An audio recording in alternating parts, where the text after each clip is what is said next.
Boker Tov, everybody. Shabbat Shalom. We are here together, our beloved clergy team in the Gant Chapel. It is Wednesday, May 8th, the day that we're taping it. We are nestled in the heart of Jewish History Week. This past Monday was Yom HaShoah. Tuesday night, last night, was our Yom HaShoah commemoration program, which we'll talk about. Of course, next Monday and Tuesday are Yom HaZikaron and Yom HaAtzmaut.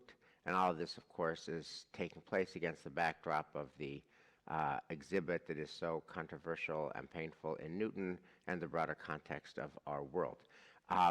So I want to begin by just noting that the Yom HaShoah commemoration that we had last night felt unusually intense.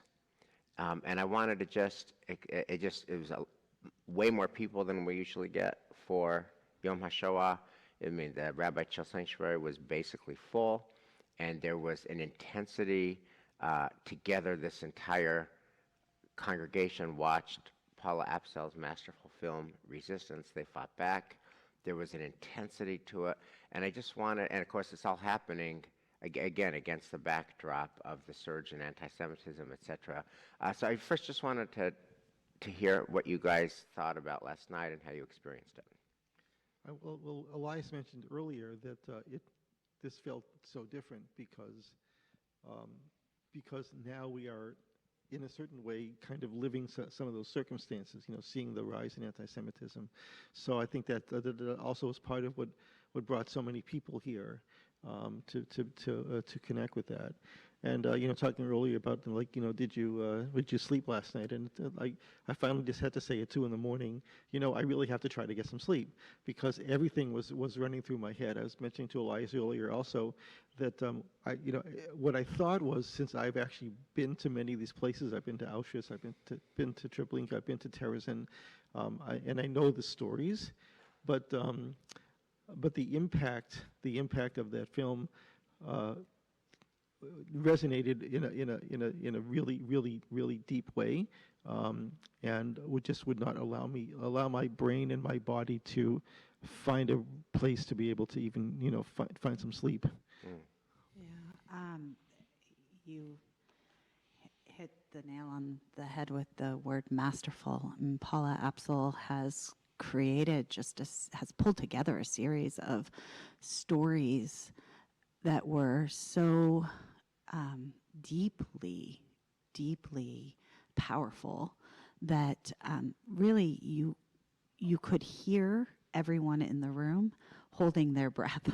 It was palpable, right? You could hear the absence of breathing. Right. I could hear people crying behind me, and I was joining them. I mean, it was so powerful. Yeah, and there was just an intensity of taking all of this in as a congregation in our most sacred space together at a time like this. It was just really intense. Elisa, how did you experience the night? I sobbed my way through the movie. I sobbed my way through the after of the movie and a lot of the evening, and I think it felt visceral to me. It felt this was the first year I was experiencing these stories, knowing a little bit of what it is to be a mother, and the stories of mothers in the film and parents in the film just broke my heart. I understood it from a child's perspective, but now it's just, it's so different. And I think for me, I'm still processing. I felt the heartbreak and the tragedy, and I also was hearing the echoes of words that are used to promote anti-Israel sentiment with the resistance, fight in any way you need to, any kind of resistance is good resistance, which are the words that are now being used against us. And so it was very surreal for me, watching this film about righteous resistance and about fighting back against an enemy that just wants to kill us, and also focusing in on the ways that the Nazis tried to take away our humanity and put Jews in positions where Jews were having to oppress their fellow Jews, and in horrible situations, and now feeling like we're fighting Hamas, which are Nazis, which are again trying to put us in a position where they are forcing us into harming people, and it's awful the way that this story continues, and the trauma of it all, that we are such a traumatized people, and our darkest, most painful moment is now in all of the phraseology and all of the words around us is being reawakened. And I just, for me, the weight of, it's not just the trauma of then, it's the trauma of now, and that feels just unbearable. Yeah. Thank you. Elias, how did you experience last night? Yeah, similar experience to most of you. I watch a lot of movies throughout my life about the Holocaust, and I always had this idea, even when I was in Argentina, that was a long time ago, that things like that don't happen anymore. And I'm not so sure about that these days, and that's the scary part. I had these conflicting sentiments throughout the movie, that I was, in a way, enjoying, if I could say, enjoying the movie, how well done it was, but at the same time, I wanted to be over. It's like I had, like you said, a pit in the stomach. Is how much longer I can watch this, because it's what I said before. And then I don't know. It's really scary how people can get brainwashed and get behind a line of thought that could be really scary. Yeah. Really scary. So all these comments, so it was incredibly intense. The only new voice that I would add that we haven't mentioned was I'm so angry. I'm so angry that Israel is accused of genocide. This movie talks about what genocide is. Genocide is you take an innocent, helpless, hapless population and murder them. That's genocide. This is a just war that Israel is fighting justly and messily because Hamas, which murdered our people, insinuates itself in population centers and leaves Israel with no choice. If they want to get Hamas, they have to go into the population centers in which Hamas has deliberately embedded itself, leaving Israel with no choice but to kill civilians because Hamas has started the war and planted itself. And the fact that so much of the world, including the morally bankrupt, the immoral UN and the immoral Hague, doesn't bring up Hamas for starting this, or doesn't bring up Hezbollah for firing missiles on Israeli civilian centers, but only brings up Israel for the crime of genocide. And the fact that we have elected leaders like AOC or Elizabeth Warren, who used the word genocide. I mean, the Holocaust is genocide. This is called a just war being justly fought. And the fact that there's so much misbegotten, hateful speech around genocide, it just filled me with rage. And that was a note that came up for me last night. When you see innocent people in concentration camps and crematoria, that's genocide. Fighting back against people who murdered, raped, slaughtered, and massacred us on October 7th, that's not genocide. That's called a just war. So I totally hear you, and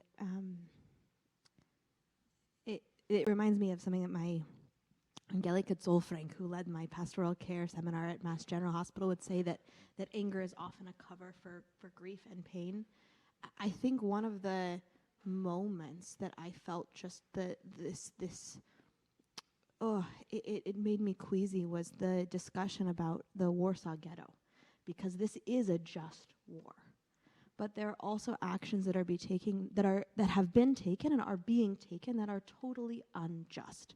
And I think we have to be able to call that out, because when it's a paradigm of just or unjust and we have no nuance, then we can't actually hear. And I think that there is truth that, yes, Hamas has embedded themselves in population centers, and yes, the only way to get Hamas is to attack civilians. Like, they are using civilians, and that's in their interest. However, food and water and supplies, there is a way that we are fighting this war in a very unjust way, because depriving civilians of food and basic necessities for life, that is what happened to us. We are recreating an experience that we lived through, and not in a positive way. And again, it's complicated because the way that the world is working right now, there's two teams. You're either for Israel or you're against Israel. You're either pro-Israel or there's no nuance. And I think that we have work to do, because we have to be able to acknowledge that what Israel is doing is not genocide, and there are ways in which we are acting out of anger and out of desire for revenge that undermine our credibility and undermine our legitimacy on the world stage, and that has to be called out. Depriving civilians of food is not just. It will never be just. Yeah. Yes. And, like some of my colleagues like to say, Israel is not the only, in a way, country participating in this. All right. So the Palestinians have their own fault in this by choosing Hamas. And what about Egypt? Right. What about Egypt? So guys, I want to bring the conversation No, let me back. finish. Yeah. I just started to talk. I don't get why it's only blamed to Israel. Everything is blamed on Israel, and we know that. It used to be, the famous word used to be apartheid. Now it is genocide. Remember? Nobody talks about apartheid now anymore, that Israel is an apartheid country. Now it's genocide. Well, they do too, talk about. But in any event, I think you raised, look, there's a lot to be said about that. That's a different conversation, but this is the week of Yom HaShoah, and I want to talk about a different important topic, which is building on the energy of last night. I just want to surface the question and talk about whether the 30s and 1941 to 1945 in Germany and Eastern Europe, whether that is a helpful lens or a hysterical lens for today. And I wanted to frame that question: is it hysterical or is it helpful to talk about the 30s and 40s with two pieces before we say the bracha. One was, first of all, I want to just observe that I think where a lot of us is that the 30s is our lens. The 30s in Germany is our lens, right? Whether it's right or wrong, whether it's hysterical or historical, whether it's helpful or unhelpful, I believe the reason on a Tuesday night in May, when the Celtics were playing the Cavaliers in the first game of the playoffs, the reason that despite all that the sanctuary was full is that is the lens of a lot of people. And it's about traumatized then and traumatized now. And I shared with you the story that at the donor event on Sunday morning, you know, it was just so unreal. I was looking at the boutiques and at the beautiful jewelry and the clothing and the artifacts and the food coming by with the waiters, and it was so festive. And a woman comes to me to say what I shared in the teaser, which is that all my family in Eastern Europe that said, don't be alarmist, don't be hysterical, it will pass, they're all dead. And the ones who said, be hysterical, be alarmed, it's real, they're the ones who are alive. And I'm here because my parents were paranoid, and they were right to be. And her lens is the 1930s. And on the other hand, I shared that, you know, Donniel and Yossi Klein Halevi in their podcast said, stop talking that way, American Jews. It's not right. It's not accurate. It's a distortion of history. You know, if you think about the movie last night and all of its horror, that's not our horror. We have a different horror. So don't be talking about the Holocaust. It's just, it amps up anxiety, and it's just not warranted. The people who died in the Holocaust and the partisans who were in the forest, etc., what they had is an infinity worse, more cruel, more horrific than anything we have with college kids protesting. Stop it. So I wanted to just kind of name that tension, and before we look at the text, ask you what you think about it. And here I want to ask you for you, not for us, but for you personally, is the 30s in Germany your lens for now? Yeah, I think it is. It is, and why, Yeah, Dan?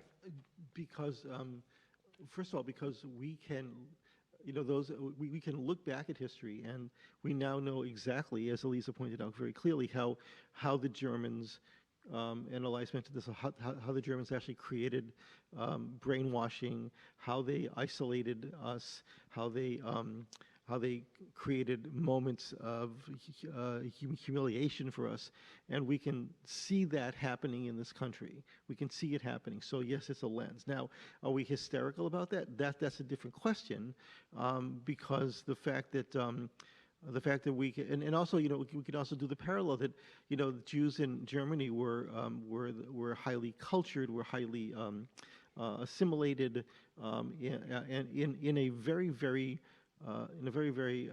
culturally beautiful country and society. So we can see that we have those parallels. Now, is it time to think about, are we going to be thrown in camps, et cetera? God forbid, no. And I don't think that will happen. But then on the other hand, and will it ever happen in this country? Well, it did happen in this country. You think, look what happened with the Asians, Asian Americans, and the Japanese in California, and really all over the country. We did the same thing in the country. So is it possible? I don't know, but I don't know. It's a call for hysteria, but it's a call for caution and awareness, and as the film said, resistance and fighting back, I think, is really, really essential. Michelle, is it your lens, the 30s in Germany, your lens today? So I think it's one lens, right? I mean, I look at a wide swath of possibility in this moment. There are any number of ways this moment could go. And I think it would be naive not to be concerned that one of those directions could look, somewhat similar to Jews being not just disenfranchised, as we're starting to be now, but actually physically pursued and even murdered. That is certainly a path that could happen. It is potential, right? But do I think that's the most likely path given our set of facts that we're living in, including if you watched, the Holocaust address from the President of the United States yesterday, you would see that it's not state-sponsored at this moment, and I think we are a very far cry from that at this point, and I do still see many other possibilities in unfolding, including, Bret Stephens wrote what I thought was a very powerful article yesterday in which he said thank you to the college encampment protesters, because actually among at least some folks, and I don't know that I buy his argument that it's everybody, right? But among at least a certain population of the Americans, they are experiencing a backlash against the madness, and that the very fact of the madness is actually creating a stronger future of possibility to fight against this hatred. So I think any number of, lots of doors are open right now, and it is very scary. It's a very tense time. Elias, is the 30s in Germany your lens for today? In some aspects, yes. In some others, not. Let's not forget that in Germany, the Jews only got emancipation around 1880. So it has been, before that, they were not allowed to have regular professions like any other citizen. And even when they got it, there was a huge amount of the German population who was against it, that the Jews will be integrated into society. This is not the case of America. American Jewish person has been around for 250 years, and it we can spend the whole day counting the amazing contributions of the Jewish community to America. So in that aspect, it's not comparable. In the aspect of brainwashing, it's really comparable, because from criticizing Israel to criticizing the Jewish people is just, one very thin line.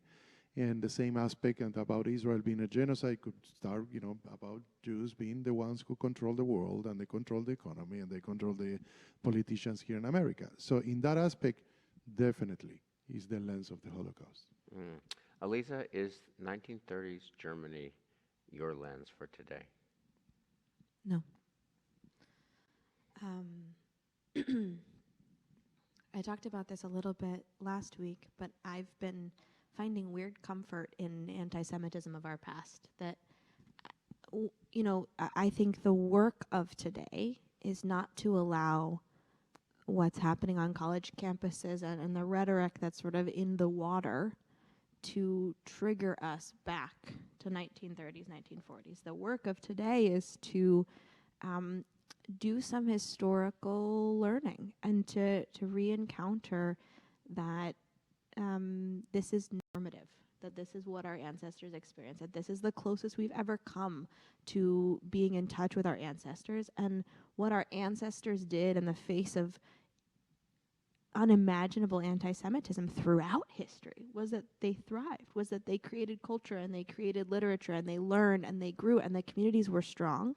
And so I think the more likely read is that our sanctuary will be more and more full. But the more likely read is that our community will be stronger and stronger, will be that this negative force around us is going to be like a vaccine that helps us to fight against it and to be immune to the disease of anti-Semitism. And that takes work. It takes real work to not go into the 1930s mindset. I also just want to say, we were meeting with Rob Lykin this morning and from AJC, and he was talking with us, like, what does that do? Like, going into that paranoia, what does it do for us? And I just think that's a really important thing, because we have no control over what's happening on these college campuses. We don't have control over the world, but we do have a modicum of control over our hearts. And I think if we can exercise that control, and we can, now, it doesn't mean that we might not make choices at some point about, where we're going to be and how we're going to be. Like, I think it's totally reasonable to say, I'm going to continue to evaluate the security situation in every moment and decide what I'm doing. And I'm going to choose not to give myself over to paranoia, because that doesn't help me, it doesn't help my community, and it doesn't help the world. So I want to just weigh in here. I don't think it's paranoia. And for me personally, the 30s in Germany is my lens. It is my lens. Not in the sense of Auschwitz in America. I have zero concern about Auschwitz in America. I think the horrific things we saw in Paula Absal's movie, Resistance, They Fought Back, I don't believe those will ever happen in America. I have faith and confidence that will never happen in America. So in that sense, the 30s Germany, I don't worry about that. I worry about a very different thing, and it is happening. It is not paranoid. It is happening, which is that it has become mainstreamed and normalized to believe that Israel has no right to exist. It has become mainstreamed and normalized to feel that the founding of Israel was a historic wrong on the shoulders of the Palestinian people that must be rectified. It has become normalized and mainstream to think that the IDF, no matter what they do, is genocidal and apartheid and war criminals.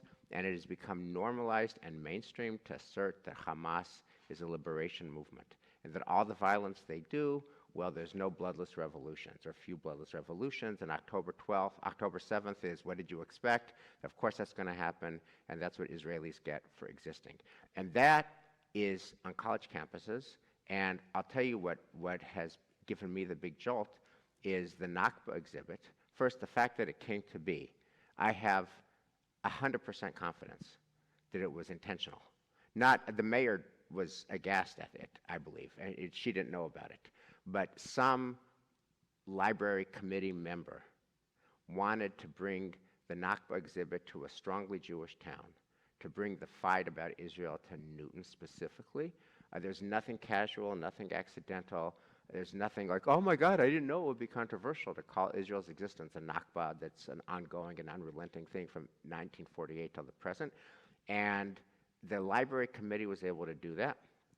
And what's even worse is when you go to the exhibit room, which I've been to 4 times, the comments of Newton residents are incredibly in support of the fact that the exhibit is here, and extremely, not favorable, but very favorable about the exhibit. Thank you for bringing the story of the tragedy of the ongoing and unrelenting Nakba of the Palestinians to Newton. This is something we need to know about. There's corrupt power structures. We need to fix it, et cetera, et cetera, et cetera. So people have used the word brainwashing. I think, and where this, so I'm not worried about Auschwitz in America. Here's my Auschwitz in America that I am worried about. I'm worried about Majority Leader AOC. I'm worried about AOC challenging Charles Schumer. I'm worried about AOC getting elected by all the progressive and woke people and the young people and the progressive people who hate on Israel. I'm worried that the next war, where the majority leader is AOC, that is a heart attack for the Jewish people. I'm worried that the next Speaker of the House, it would be Ilhan Omar or Ayanna Pressley or Rashid Tlaib. That will be a heart attack for the Jewish people. If AOC is running the Senate, if Rashid Tlaib or Ilhan Omar is running the House, you better believe we're talking about an existential threat for the Jewish homeland. And that's where we are. So I think we have to be granular and thoughtful.